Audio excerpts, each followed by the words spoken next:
All eyes are on Capitol Hill today as the House is expected to force the release of the much-anticipated Epstein files. I'm all for it. We've already given 50,000 pages, but no matter what we give, it's never enough. I'm Georgia Howe with Daily Wire executive editor John Bickley. It's Tuesday, November 18th, and this is Morning Wire.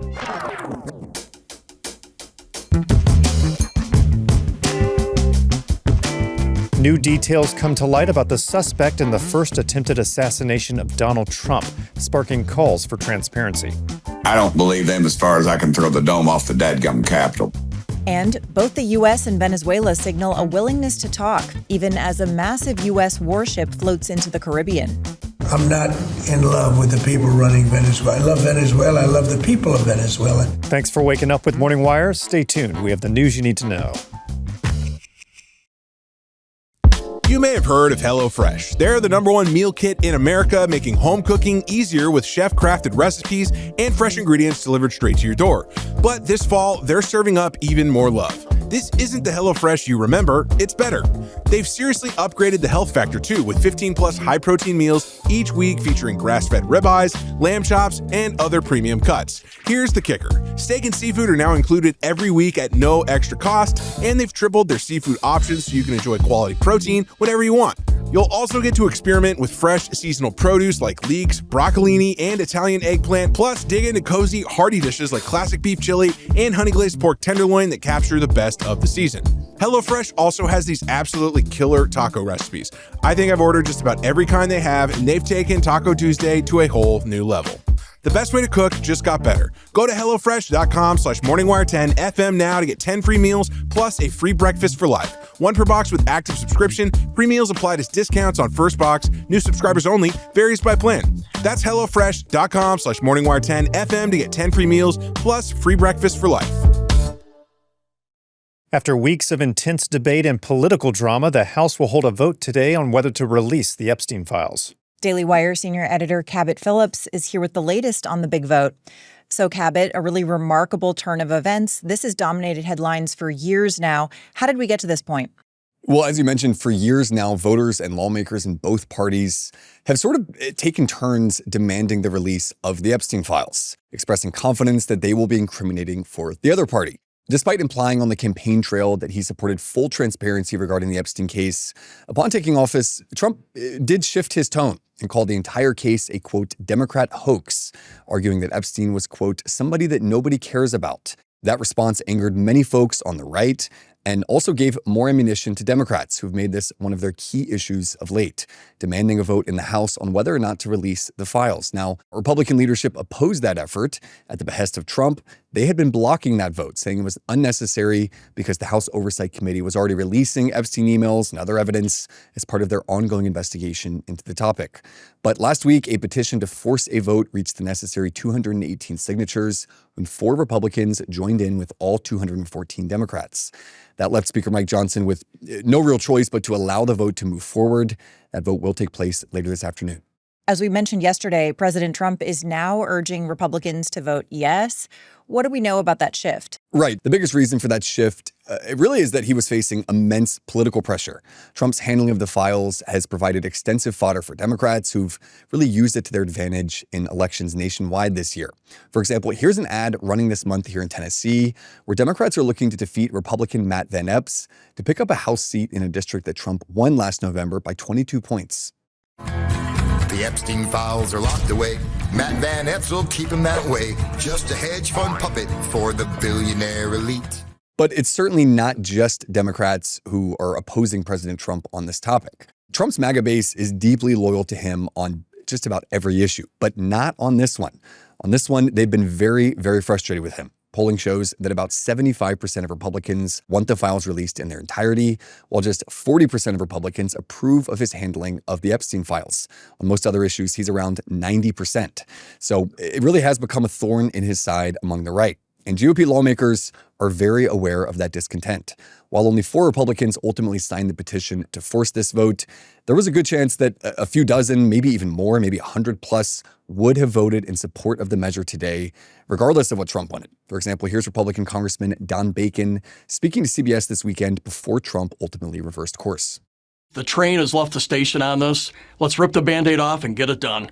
And I wish the president realized that. The more the White House pushes back on this, it just looks bad. So bottom line, if Trump had continued to oppose this vote and then it passed with the support of dozens of Republicans, obviously it would be an embarrassing look for the White House and also potentially hurt the re-election odds for many of these GOP members. So by supporting it publicly at the last minute, he gives himself and a lot of those Republicans in the House some cover. So that's what Trump said. What about the White House in general? What's their messaging been? Well, Trump world maintains, again, that he has nothing to hide. And they've been quick to remind folks that the Biden administration did have all of these same Epstein files for years and did not release them. They say if Trump was implicated, why would Biden not have released them? They also argue that the Epstein emails, which have been released so far by Democrats, actually further prove Trump's innocence. For example, one of those emails, which got a lot of traction on the left, showed Epstein calling Trump, quote, dangerous, saying, quote, I've met some very bad people, none as bad as Trump, not one decent cell in his body. In another email, Epstein claims that Trump, quote, knew about the girls as he asked Ghislaine to stop. Again, Trump world says it's, a compliment that Epstein hated him, and that the latter email clearly confirms President Trump's claim that he had ostracized Epstein over his shady behavior. All right, well, we have a vote today. Hopefully we'll get some forward motion soon. Cabot, thanks for reporting. Absolutely. You know what I've realized? When your metabolism is actually working the way that it should, you feel it everywhere. More energy, better sleep, the whole deal. That's why I started using Lumen. It's the world's first handheld metabolic coach, and honestly, it's pretty simple. You just breathe into it first thing in the morning, and it tells you whether your body's burning fat or carbs. I also use it before and after workouts to see how my body's responding in real time. It's like having a coach that helps you understand your body's engine and how to fuel it properly, not just for weight management, but for better energy, fitness results, and sleep as well. I really like the insights they offer. It really keeps me grounded and focused in my personal fitness journey. And for the women out there, Lumen tracks your cycle and adjusts recommendations through hormonal shifts to help keep your energy up and cravings in check. Winter is the perfect season to build strength from within. Stay energized, stay resilient, and take charge of your metabolism. Head over to lumen.me/wire to get an additional 15% off your Lumen. Again, that's lumen.me/wire for 15% off on top of any offers or sales running through on their website. Demands for answers about the July 2024 assassination attempt on Donald Trump are increasing. Though 20-year-old suspect Thomas Crooks has long been painted as a lone gunman with no clear motive, new claims are prompting calls for more transparency. Here to explain is Daily Wire culture reporter Megan Basham. Hey, Megan. So the accusations surrounding Crooks are coming pretty fast and furious in the last few days. The president has been demanding answers for months now. What is the latest information in this case? Yeah, John. So what you have are a number of media and political figures right now on the right who say that they feel that they're not getting the full picture on what happened with Thomas Crooks, who, of course, was killed by an FBI sniper in the wake of that assassination attempt. So really, all of this kicked off just a couple of weeks ago with Joe Rogan and Elon Musk discussing on Rogan's show what they think doesn't make sense about this case. There was never a formal report. There was never press conferences where they detailed all the information that we know currently and where the investigation stands at the moment. There's a lot of weird. The fact that they wouldn't let people be on that roof because the Secret Service lady said it was sloped and it was dangerous. Meanwhile, the snipers that were on the other roof was a steeper pitch. So at that point, Tucker Carlson released a video previewing a podcast episode that he has coming up that allegedly is going to detail a whole lot more new information about Crooks's online activities.